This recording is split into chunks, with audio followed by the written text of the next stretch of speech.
Unbelievable. One hitter quitter from the great 6'9" Gypsy King Tyson Fury to deposit and finish Dillian Whyte to the canvas on Saturday, London's Wembley Stadium, 94,000 in a resounding defense of his lineal and WBC heavyweight championship. My name is Brian Campbell. This is the Morning Kombat instant reaction, live analysis to all things Fury Whyte and what is next for the Gypsy King. A little bit of a mixed message, if you will, afterwards. Is he going to retire? Is he going to chase big money? What is next for Tyson Fury? We're going to break all that down and then some. Tall, pale, and handsome. It is your boy, BC. If you're new to the award-winning Morning Kombat, it is myself and Luke Thomas, 3 days a week, live shows on YouTube.com/Morning Kombat, and of course, interviews and in moments like this. Big fight analysis right in the moment. Be sure to like and subscribe, but let's get right to it. You could not have had more of a raucous scene for the return of the 33-year-old Fury, who knocked out Deontay Wilder last October to close out their trilogy bout, but took the big cash offering to come back to his home country, entertain the London fans. He got paid upwards of $30 million. He took home that $4.1 million or so bonus that was dictated in the terms of this deal. But much bigger things to talk about for Fury here, not just his future, but where he's knocking on that door, climbing that ladder. What other cliches can I use in terms of all-time heavyweight royalty? Yes, the unbeaten Tyson Fury is closing in, and this performance right here really, you could argue, was the very best of who Tyson Fury is and what he has become. And that's the key part of it. What he has become. Tyson Fury's career and personal life has been a roller coaster. It's been all over the place. But the version of Tyson Fury who upset Vladimir Klitschko 7 years ago to commandeer 3 of 4 heavyweight titles, that's such a far different man from the fighter he has become, specifically in recent years, under the tutelage of Sugar Hill Stewart, the nephew of the late great Emmanuel Stewart of Kronk Gym fame in Detroit. And you saw that in this fight. So what do we have here? We had a title defense, a mandatory one for the interim WBC champion Whyte, who's won 12 of 13, was the most deserving to crash this heavyweight title party, which, of course, this overall picture still includes Alexander Usyk, who has 3 of 4 major world titles after his upset of Anthony Joshua. It still includes Wilder, some of those other big names that we talk about. But Dillian Whyte may have been the most unheralded. He did have a chance to make some noise in this fight. The problem was Tyson Fury just never gave him an opportunity to. Round 1, we saw an interesting wrinkle in Dillian Whyte opening up southpaw, surprising all of us and forcing Tyson Fury to switch it around to start round 2 at southpaw. I like some of the things I saw from Dillian Whyte early, the jabbing to the body, some of the mixture of what he was trying to do. But really from round 2 on, when Whyte settled back into that orthodox stance, you saw what makes Tyson Fury brilliant. I mean, he's a freak of physical nature to begin with. He's 6'9". He's got an 85-inch reach, something absurd like that. But he's always been quicker than the average heavyweight, much quicker. And his IQ in his mind is a 10 out of a 10. You mix that with the fearlessness, the toughness, and when he is on point, when he is dialed in as he was tonight, man, talk about the heavyweights of this era, talk about the heavyweights of all time. It's hard to fight a guy like this who is able to control distance so perfectly. How did Fury do that? He did that with his big jab, certainly. He did that with stinging Whyte enough with clean counter shots, the right crosses, that looping left hook to sort of give Whyte pause on entering into that close territory to try to make this what would have been Dillian Whyte's only chance to win by making this a fight, not a boxing match. What Fury was able to do was not only use boxing to commandeer that space and control that distance between them, but anytime Whyte looked to step over that line, anytime he looked to load up on big shots, Fury saw them coming and could dodge out of the way. But I think more importantly, when Dillian Whyte was able to close distance on the ropes, muck it up, make it more of a grappling match, you saw Fury using his natural advantages, his height, his strength, to lean on Whyte, keep him down, hold his arms, and really close all avenues of potential victory. Now, before the finish in round 6, I started to get a little frustrated, not as a super fan of Dillian Whyte, but understanding what he brings to the table and how he could potentially upset the apple cart and make this an interesting fight. And it was going to have to be more than what he was doing. What he was doing was one punch at a time and typically getting countered clean by Fury. Really the only successful thing that Whyte was doing from rounds 2 to 6 until the end of it was slipping in body shots here and there, which is from, the idea is to slow Fury down, weaken him, so that when Whyte eventually closes that distance, he has a chance to use his power, his durability, his size to make some thunder happen. He just never got close enough. And as frustrated as you can get if you wanted Whyte to get close enough, whether you're betting on him, whether you just want to see as competitive fight possible, it was impressive to see how much Fury, the ring general, just completely controlled him. And like I said, it was times using the footwork and the IQ and the countering, but sometimes it was just out mauling the mauler. Sometimes it was just, oh, you're trying to bring the dirty style to me to make this a fight. I'm going to stop everything you were doing. So that what started was Fury not only holding Whyte, leading with his forearms. You saw he cut Whyte above the right eye. I believe that was round 3, but I think round 4 really saw an early strong statement from Fury. That was when Whyte was most aggressive, to lock up with him, to try to maul him, to try to do anything to break up the narrative and rhythm of this fight. And you saw Tyson Fury just be as dirty or worse, to the point where referee Mark Lyson clearly was losing control of the end round 4. They got into Fury's corner. You saw Fury's brother Shane, who's often a hothead, often out of control, throw water from a bottle into the corner because he thought Dillian Whyte was using rabbit punches, and it looked like he was. But what the closing statement you got from that round 4 sequence and the craziness is anytime Whyte was close to doing something, landing a clean punch, cheating, right? Effective cheating to try to close the gap, Fury could just one-up him with something better to keep himself preserved, to keep himself at distance. And that's the new Tyson Fury, right? The new Tyson Fury is the guy who delivered the knockout punch in round 6, which I'm going to get to in a second. But the new Tyson Fury who transitioned away from trainer Ben Davison initially upon his comeback. You remember the crowning moment of Tyson Fury's early comeback in late 2018 was that disputed draw he had against Deontay Wilder in their first of 3 fights. That's Ben Davidson's tutelage. That's the defensive slick teaching. But Fury stopped wanting to be that. Why? Because we're in a era of crazy, dangerous, offensive super heavyweights. Deontay Wilder, Anthony Joshua. Fury knew that if he's going to be the heavyweight of this era, which I don't care that he only has one of the 4 belts, he is the heavyweight of this era at the moment until he loses, until somebody can solve this. He was going to have to alter his game to really, for the first time, use that 6'9" frame to his advantage. Like it's I don't want to belabor this point, but the Tyson Fury pre 2019, 2020, never known as a power puncher. He wasn't. He didn't sit down on his shots. His shots weren't enough to really move people. Yeah, he knocked out Steve Cunningham and blown up cruiserweight, although he did sort of lead with a right forearm to get there. But what you're seeing and why it was important for him to join forces with Sugar Hill Stewart and change trainers on the midst of this comeback rise was he needed somebody that was going to teach him the ways where when the fight's in the balance, take it into your own hands and get rid of that dangerous opponent. And that's exactly what Fury did in round 6. But I don't think Fury gets to that point in round 6 without navigating those waters a couple rounds earlier. Of any time Whyte's trying to be dirty, of any time Whyte is trying to get close enough to load up with one big shot. Fury's defense was on point, but he was meaner than Whyte. He was dirtier when he needed to. And that all set the stage for round 6, where it was apparent at the midway point that Fury was pulling away from with this fight. He was piling up rounds. I had it 4 rounds to 1 in favor of Fury entering the 6th, a round that he looked to be on his way to winning. I gave Dillian Whyte the opening round, although it was very close and not much happened. I saw many people on social media had Whyte in a clean shutout across the board. That's more than acceptable. But at that midway point, you're saying to yourself, okay, the game plan's still the same for Dillian Whyte. Unless you can get inside, unless you can slow Fury down with one big shot to either win it or change the direction that this fight is heading, he's not going to have a chance. I never expected Tyson Fury to do what he did, right?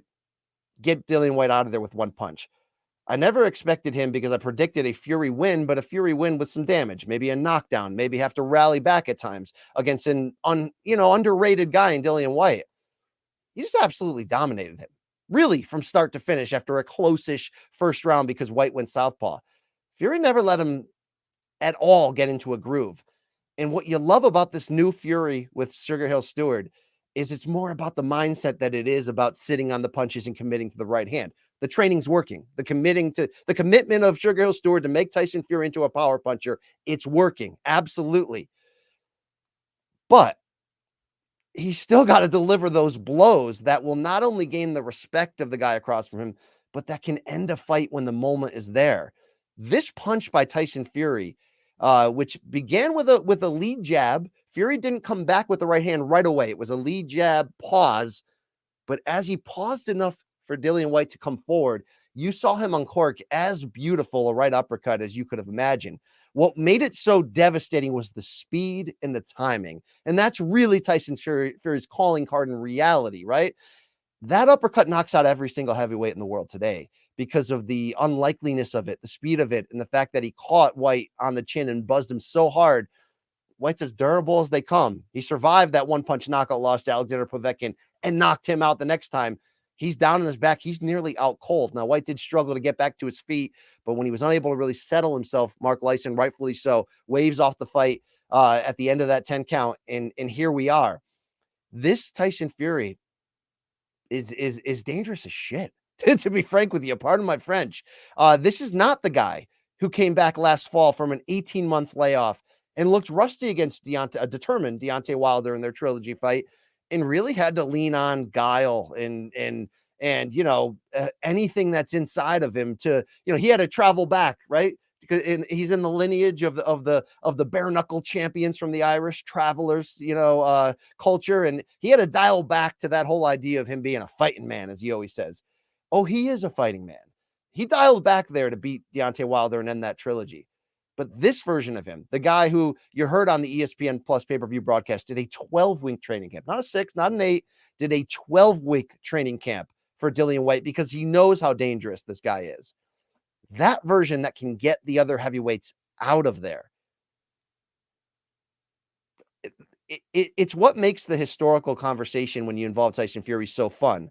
Because it's different to look back at a Rocky Marciano who's what, 5'10", right? Who's like nearly, barely 200 pounds soaking wet, if that. I'd have to look up, but you know what I'm talking about, the size difference in history, and go, okay, Marciano was great for his era, but how does he compete with a Vitaly Klitschko? How does he compete with a Lennox Lewis? The interesting thing about doing the mental math with Tyson Fury and trying to figure out where he ranks right now historically and how he would compete in any of these mental mythical matchups against Muhammad Ali, Joe Louis, what have you, Jack Johnson, is we've never seen anyone like this absolute alien before, who, like I mentioned, is 6'9" with ridiculously long arms, yet has the quick feet of a middleweight, has the IQ of a I don't want to say of a Mayweather, but you get my point, of a truly elite boxer who's always one step ahead of his opponents, but now has the power, the practice power to get a guy like Dillian Whyte out of there. To beat Dillian Whyte, you're pretty much going to have to get him out of there, because normally when Dillian Whyte's not facing somebody with an 85-inch reach who's 5 inches taller than him, he's able to push that work rate, right? CompuBox statistically, Dillian Whyte is the second busiest active heavyweight today in terms of punch output and punches landed per round. He completely shut that down. This version of Tyson Fury at age 33, which is young for a heavyweight, he might be a top 10 heavyweight all time right now. And, does he have the resume to enter that conversation? You could argue, because Tyson Fury's career has been so weird and unique with the nearly 4 years off for depression and drug abuse that he did after the Klitschko win, where he gave up on his titles and himself and his career and came back. And there's, we didn't get to see him against Anthony Joshua at the time. It would have made the most sense. And he was caught in a 3-fight deal with Deontay Wilder, which ended up being exciting as crap. But, that third fight was just Deontay Wilder kicking in the court mandatory, and literally going to the legal system to make that third fight happen.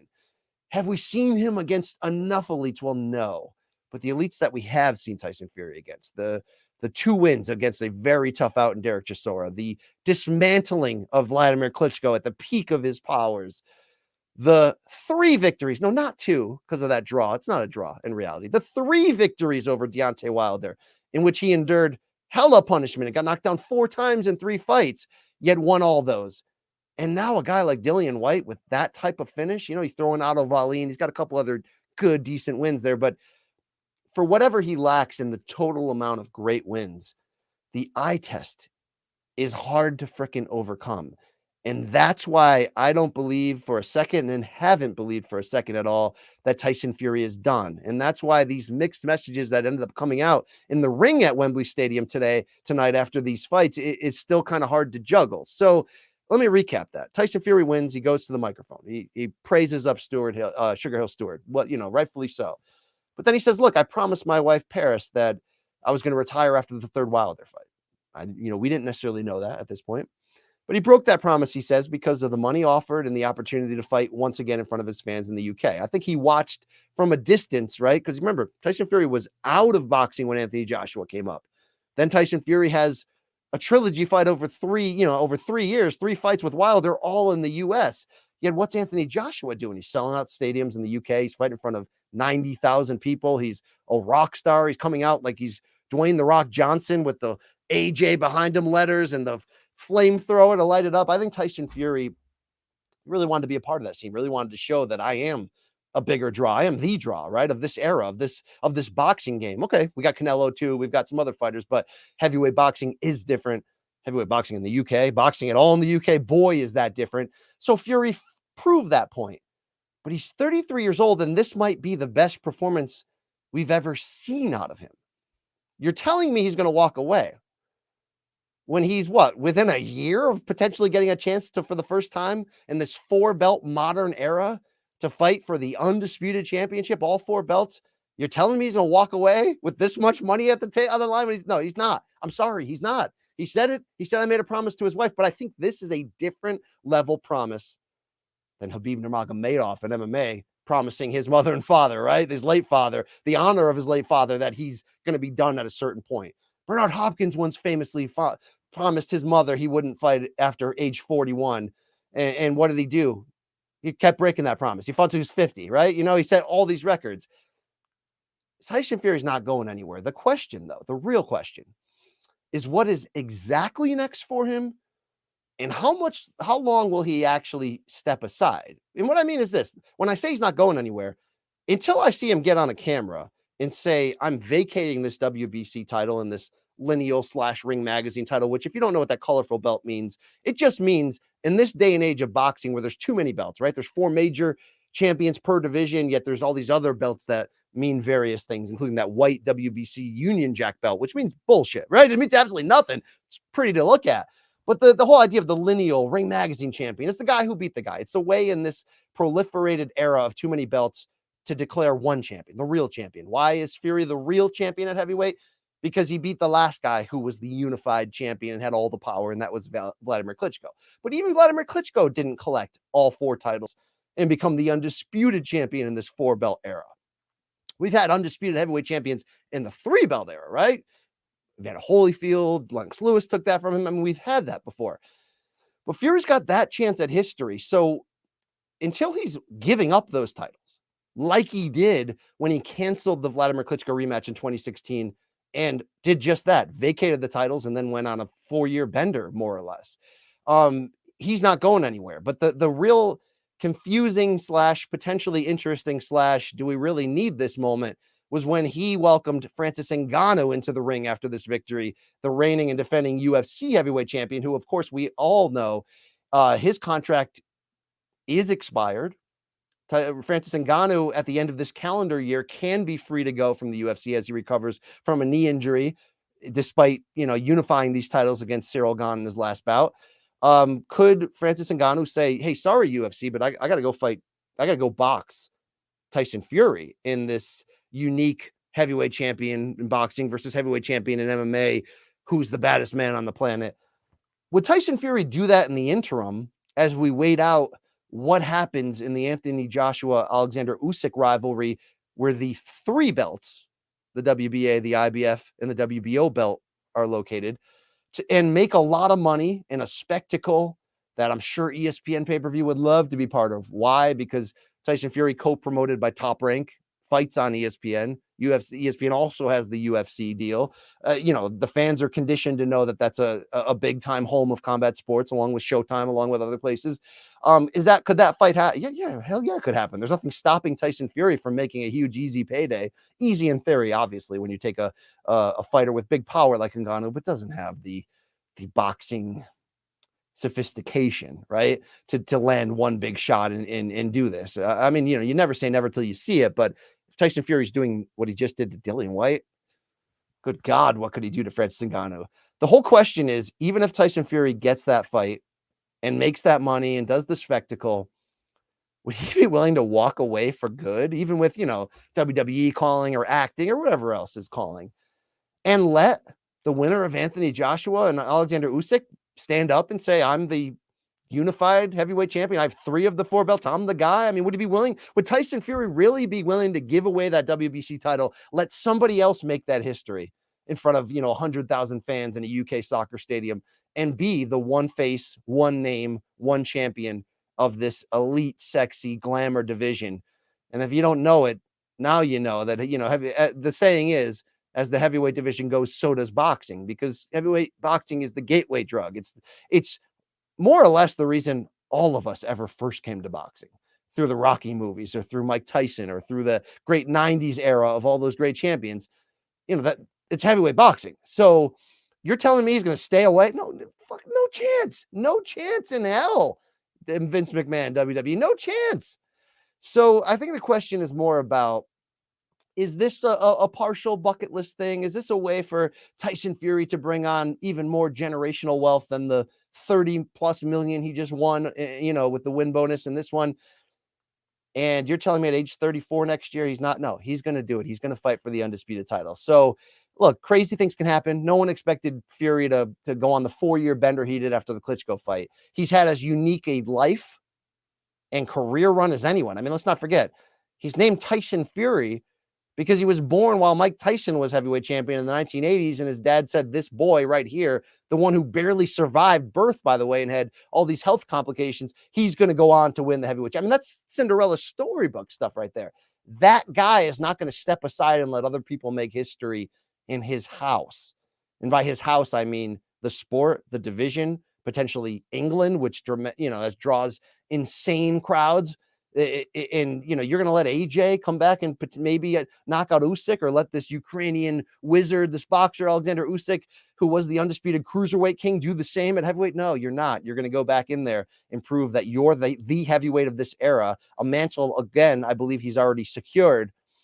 And you're going to prove that you may be as hard to figure out historically where you belong as anyone we've ever seen before. And some of it will inevitably be, as I mentioned, that Fury won't get to fight as many big names, given how weird his career has been, that you're like, okay, does he have the same resume as an Ali? No. Lennox Lewis, even no, maybe not. Like Holyfield, no. But again, when you're doing the mythical matchup in your head, how in the damn hell does any heavyweight champion in the history of boxing, go in there against a 6'9" Tyson Fury and be fully confident that they got this?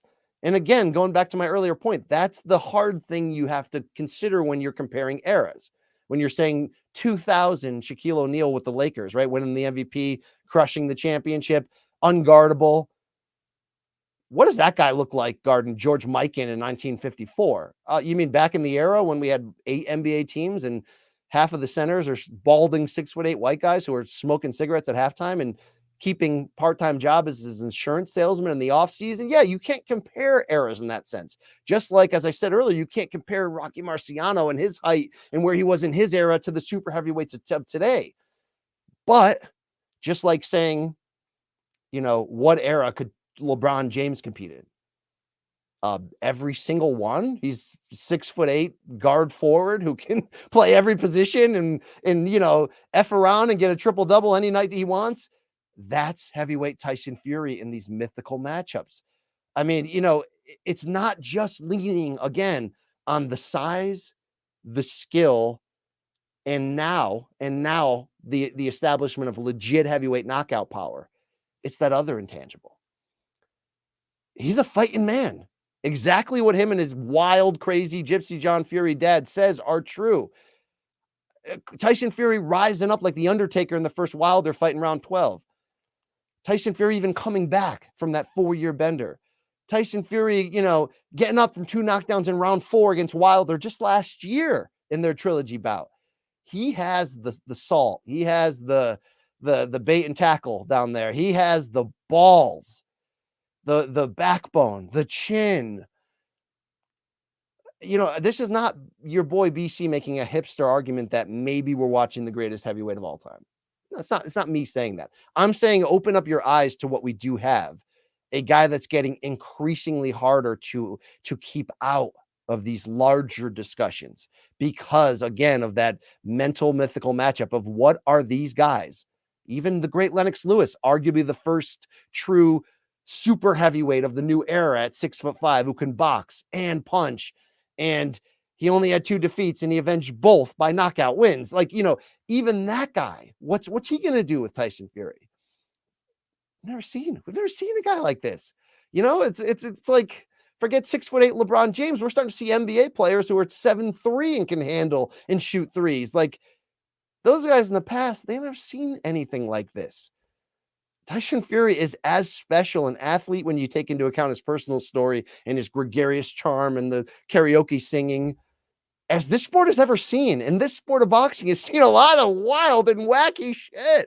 A lot of superstars, a lot of people who, when they are the heavyweight champion, now granted in different eras when the sport of boxing was considered on a worldwide basis and specifically in the States as, a sport of kings, as at no worse the third biggest sport behind, baseball and horse racing. And at times when it's Joe Louis versus Max Schmeling 2, and half of the world is sitting by a radio cheering, for their side of the war to win this boxing match. There's times when boxing takes over the front page stories, not just sports, but of life, of culture, of news.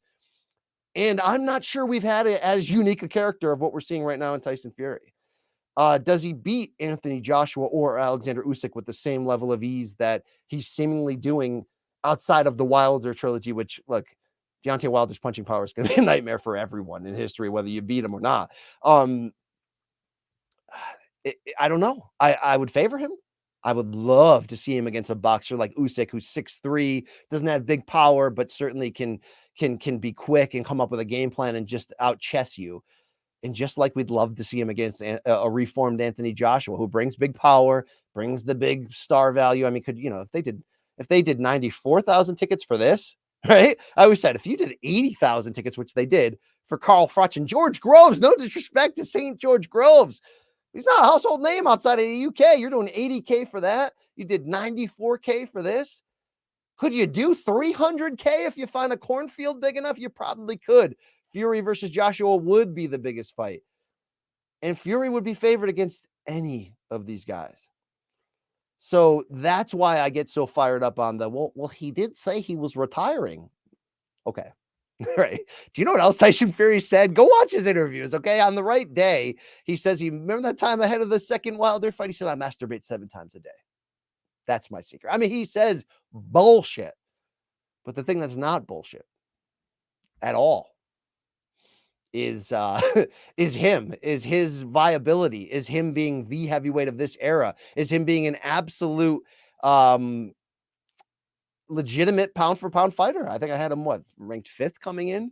And you say, okay, what does that really mean here? The pound for pound list in theory was created to have a way to register and rank anyone who wasn't a heavyweight. Because in a mythical matchup, Sugar Ray Robinson at the peak of his career as a welterweight and middleweight, he's not going to get in there against Joe Louis and win. So we need a pound for pound list to try to compare. And because of that, heavyweights rarely make this list, because the mythical idea is if they were, if Tyson Fury matches up with, Terrence Crawford in the same division and they have the same advantages that they have over their respective divisions against one another. That's why you have Terrence Crawford and Errol Spence ranked above a guy like Tyson Fury, because they're much more skilled. But Fury's making this argument not as easy as it used to be because he's so damn skilled. Something special going on here. Wow. There's 30 minutes of thunder from your boy BC. If you've got questions, you can drop them into the comments. We may be able to hit up a few and hit it here, but I'm still blown away. I'm still blown away that he can one punch someone like that. That Tyson Fury at 6'9", never known as a puncher, can do that. You don't do that to Dillian Whyte. You can. Alexander Povetkin one punched him. But Dillian Whyte went 12-1 on this 13 fight stretch since his 2015 loss to Anthony Joshua, where he hurt Joshua big time, and then rallies back, Joshua rallies back and finishes him. Whyte's beat all the guys you have to beat to get to this point. And Fury made it look that freaking easy. We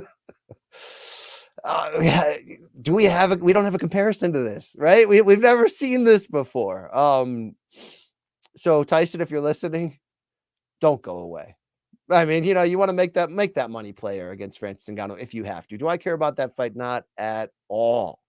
There are some weird, hybrid MMA versus boxing matches that maybe, you had Jake Paul in the midst of that. I mean, look, tomorrow, if they make Jake Paul versus Mike Tyson, are you going to care? I don't care what you say up front. You're going to care on the back end. You're going to be there watching it, right? This ain't that. Okay. Would I have a little bit of care? Okay. But Tyson, you want to make your money in that against Francis Ngannou? That's fine. But when that all gets sorted out between Usyk and Joshua, you're going to be there. We're going to be there. That is the biggest fight you can make in this sport. Even if Floyd and Manny came back at their age now for a second meeting, even with Spence Crawford, the welterweight undisputed championship between two unbeatens that history has demanded and that this generation deserves, Tyson Fury versus the winner of Fury Usyk 2 is bigger. And that is where we're at. Our great producer, Mikey Mormile, on the ones and twos. Do we have any questions to throw up here to get the people involved? Or am I just hitting you with 30 incredible minutes of let's go from Jesse here. BC, why didn't the promoters stack this card with their high-level boxers? I struggle to understand why they put a bunch of, it was mediocre. It was shit. This pay-per-view undercard was absolute shit. And it's not that hasn't happened in recent years. Not that hasn't happened in every network in recent years. Even sometimes you can argue that the UFC, when they have an absolute hammer in the main event commercially, like a Conor McGregor, yes, they tend to not load up the undercard, keep that overall value of the prices down. Look, Tyson Fury is getting paid, 28 million, whatever it was, Dillian Whyte's getting paid a career high $7.5 million. The winner got the $4 million extra bonus. It is hard with those type of purses. That's maybe why most of even Floyd Mayweather's pay-per-views, with the exception of the Canelo one when he had Danny Garcia and Lucas Matisse in the co-main, never had a killer undercard. It is hard. This one was as shitty as possible. Okay. Yeah, we had Tommy Fury, Tyson's younger brother, struggling to a victory by decision and really not looking all that good, in any type of idea if he ever fights Jake Paul again. I don't really care. But the undercard blew. You had to know that coming in, but either way, the atmosphere, that ring walk from Tyson with the songs weaving in and out of each other and the big screen, I mean, it was special. And whether you're Luke Thomas and you want to throw up every time the Brits sing Sweet Caroline or not, that main event, the spectacle of it, it was worth it in the end. Let's go back to the fans here one more time if we can, Mikey, from Alexander. Given Whyte's performance there, is it fair to say that Wilder is now the favorite in any potential matchup between himself and both Dillian Whyte and Anthony Joshua? That is a great debate, and one that, even my brethren at CBS Sports were debating while this fight was going on. The whole idea of, did Dillian Whyte disappoint in this fight? Yeah, absolutely. Dillian Whyte disappointed. I told you Dillian Whyte was probably going to maybe knock Fury down en route to getting stopped late and losing. But he looked like that because it's Tyson Fury at 6'9" with that speed and power. How would Dillian Whyte look against those two? I think he'd look great. He's 34 years old. Has he been through, has he been knocked out? Absolutely. Been knocked out, 3 times now, including once, by Povetkin cold, including this one violent. But I think he gets inside on Deontay Wilder. We don't know if Wilder's even coming back. I tend to believe Wilder eventually comes back at least once for big money. Maybe once we do crown an undisputed king, could Wilder be a perfect, opponent coming off a long layoff? Yeah, absolutely. Wilder may end up knocking Dillian Whyte out because Whyte is so aggressive in getting inside. But against Wilder, Dillian Whyte will get inside in ways he was unable to do against Fury, because where are you going to find an alien who has that quickness, length, and everything, the understanding of how to maul the mauler, as I mentioned earlier. Anthony Joshua is a little bit interesting, right? Because their first fight was back in 2015 before Joshua became the champion when he knocked out Charles Martin. And like I said, they were amateur rivals, a lot of trash talk there. And Joshua got hurt early, which happened a lot on his rise. And it still happens today. And he rallied back from that. A rematch between Anthony Joshua and Dillian Whyte under any circumstances, titles or not, both coming off a loss or not, I still think at this point is I don't want to say pick them because I think you have to favor Anthony Joshua for a bunch of reasons, but that's a tough fight. Dillian Whyte's, again, getting inside on Anthony Joshua, even though Joshua's 6'6", you can get inside on him. You can pressure him. And Dillian Whyte, I think, would take that chance of getting KO'd like he did in their first meeting to do that. I believe we got one more question from the people that are watching live. Of course, you can check this after the fact. And that comes from the Hoodoo Man. Wow, Hoodoo. Where do you rank Fury all time? You heard me debate that. Debate the idea of that, at least. I think he's top 10, yes. And you have to understand how many great heavyweight champions of all time are not in the top 10 because you can only have 10. So it's like, okay, I don't have a working top 10 per se, but I've considered Joe Louis to be the greatest heavyweight champion of all time. And people either consider typically Louis or Muhammad Ali. The defense for Louis, of course, is the records, the amount of title defenses, the length of his title run, 11 plus years straight as champion. Is there a bum of the month club element in there? Well, to a degree, yes. Joe Louis didn't fight in the craziest era of all time by any means. And yes, back then, guys were busier. Guys fought cans in between. Joe Louis handled his business. Ali could be, seriously, Ali could be your number one pound for pound fighter of all time, and no one's going to argue you, right? Like people will say Sugar Ray Robinson, Roberto Duran, Joe Gans, there's so many Henry Armstrong. There's so many, of course, from 100 years ago that are in this discussion. But no one's going to kick you out of the room for saying Ali. So if they're 1 and 2, in the 3, 4, 5, 6, 7 area, I think you have to have Lennox Lewis. You have to have Jack Johnson, George Foreman. You could put Joe Frazier in there, although sometimes, Joe Frazier ends up somehow being overrated and underrated at the same time. He lost more than he won against the very best, but obviously was an all-time great. And then, you've got the Klitschko brothers who have always been sort of at the back end of the top 10 or not in at all. You've got the Jack Dempseys who has to figure into this top 5, right? Or 6. You've got Gene Tunney who beat Jack Dempsey twice. I mean, you've got a great lineage in history here. I'll tell you this, though, Tyson Fury belongs in that group. He's never lost. He's taken on tough challenges. He's won in different ways. I mean, it's the biggest sin that happened in heavyweight boxing in a long time is when Fury did what he did to Vladimir Klitschko. You had a large group of media, of fans dismissing it because they weren't entertained. You heard a lot of people. ESPN's Dan Raphael, longtime colleague of mine. Love you, Dan, but I got on you back then. I'll get on you again today, saying this fight wasn't a good fight and Fury just fought worse than Klitschko. Fury went in there as a massive underdog and completely rewired Klitschko and short-circuited him, and really not only made him miss constantly, and it was a clinic on hit and not get hit, but was putting it on him to, I think, we're to a level where I think, except for that late rally in the second half of the 12th round, I think Vladimir Klitschko was having flashbacks to the Corey Sanders fights and the Lehman Brewster fights in which he got stopped. I mean, I think he realized, like, I don't want to pay this price because this guy might not be a power puncher, but he knows how to find my chin consistently. That's an all-time great win. Klitschko had been on top for, almost as long as Joe Louis. He was piling up title defenses. That win is that still might be his best win. This performance against Dillian Whyte may be the best Tyson Fury we've ever seen. Dominant in different ways.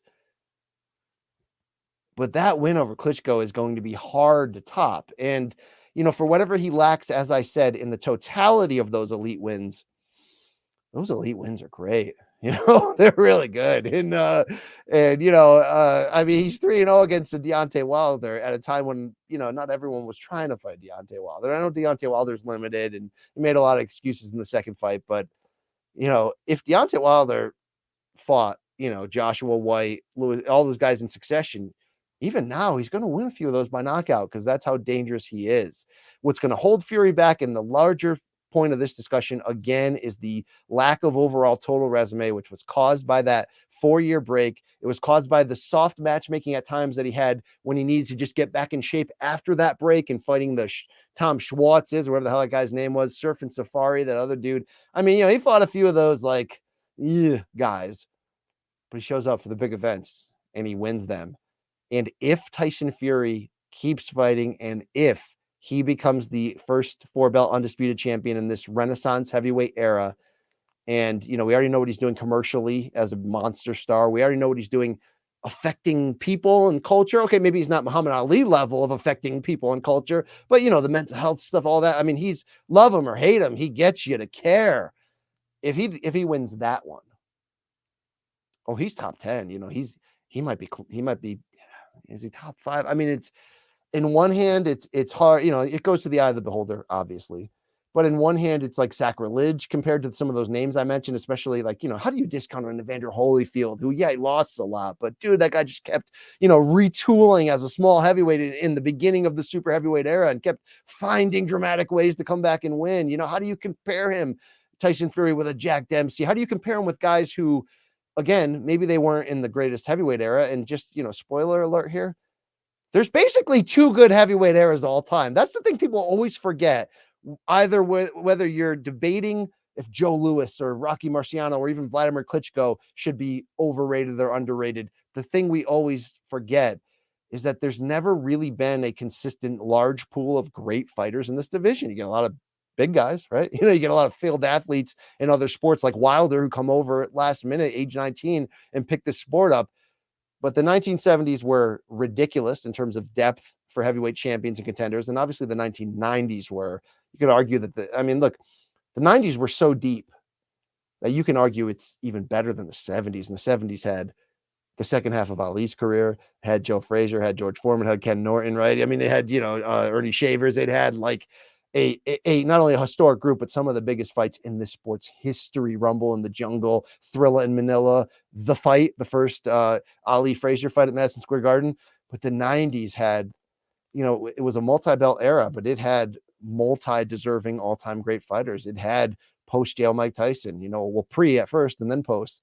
It had, Lennox Lewis, Evander Holyfield, second half of George Foreman's career, Michael Moore, Ray Mercer, the Klitschko's coming on at the end of the decade, a bunch of second-rate killers that could be champions today, but were just fodder back then.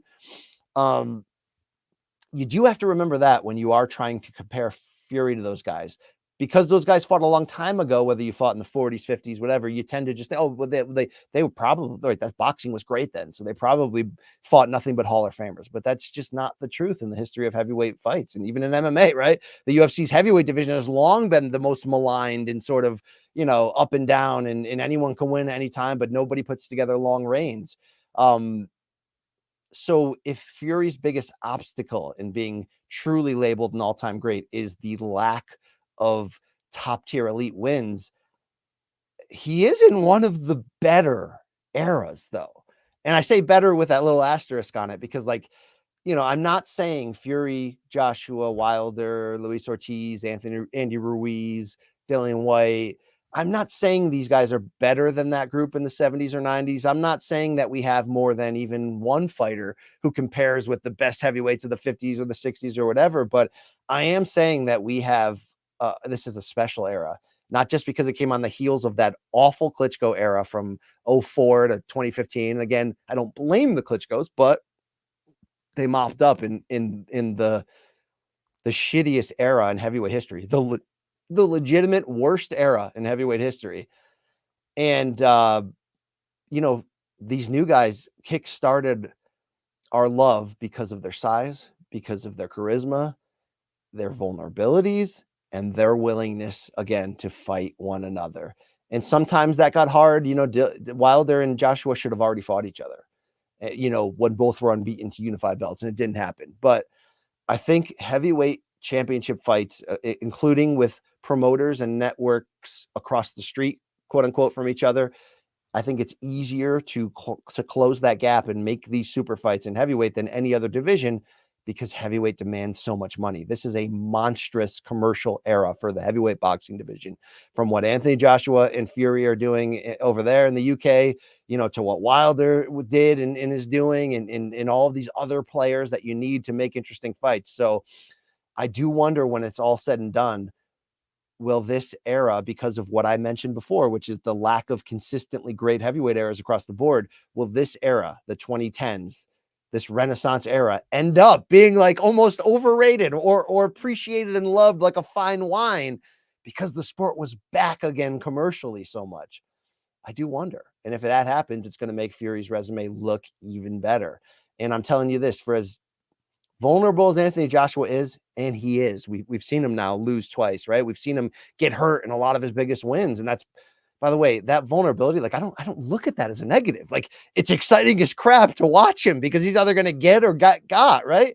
If he comes back and let's say knocks out Usyk to regain the champion, I mean, you're starting to have, for Anthony Joshua, a career like what made, as I said earlier, Lennox Lewis and Evander Holyfield's career is so great. You know, the ability to take big losses in big fights, but make sure that you're fighting everyone in your era. And, you know, Joshua hasn't done that yet. Hasn't fought Fury, haven't fought Wilder. But the whole point is, you know, trying to clean out your era. Okay, maybe you had a few L's or a couple, you know, missteps, but you always came back and endured. If Joshua beats Usyk in the second fight, it's going to do a lot for how we think of him historically, because he came back and regained his titles against Ruiz, and it's not easy to do. It's really not easy to do. So you take that, you mix with the history Alexander Usyk is starting to make. This era is fun. It's special. Is it going to be great? I don't know. I don't know. You know, how does it get great?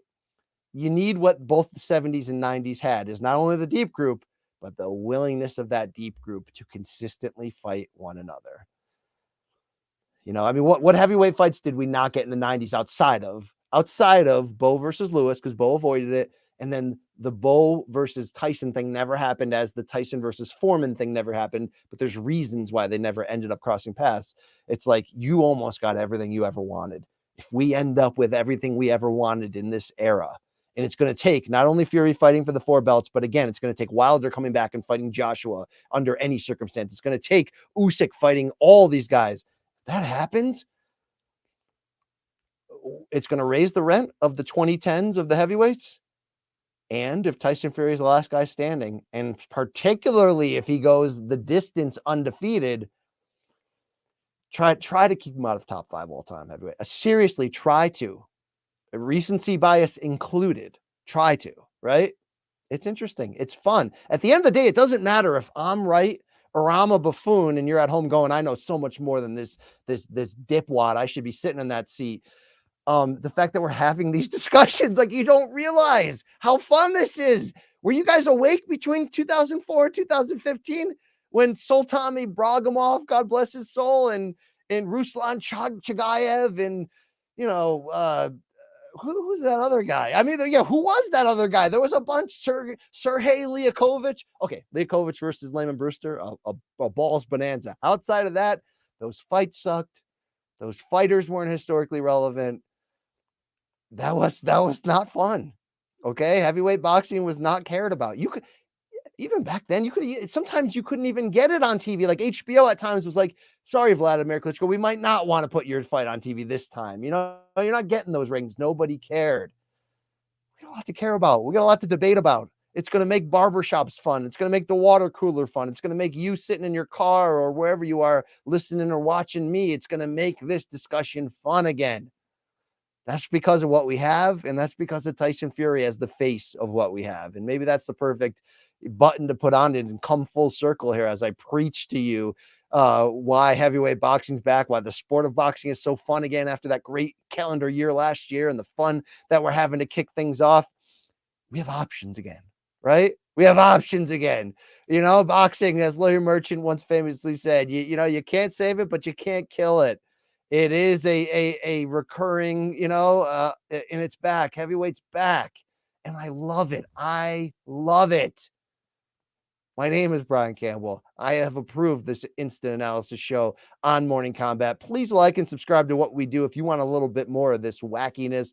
My co-host, Luke Thomas, if you like the MMA side, he will be providing this evening a Bellator instant analysis of all things from their 2 shows in Hawaii. Nobody does it like this award-winning duo. So if you're new to this, stay on board. We got a lot more coming your way in combat sports and beyond. I got to go towel off, right? I got to go, you know, smoke a proverbial cigarette. Tyson Fury knocks out Dillian Whyte with 1 punch in round 6. What a time to be alive. BC, okay? Signing off.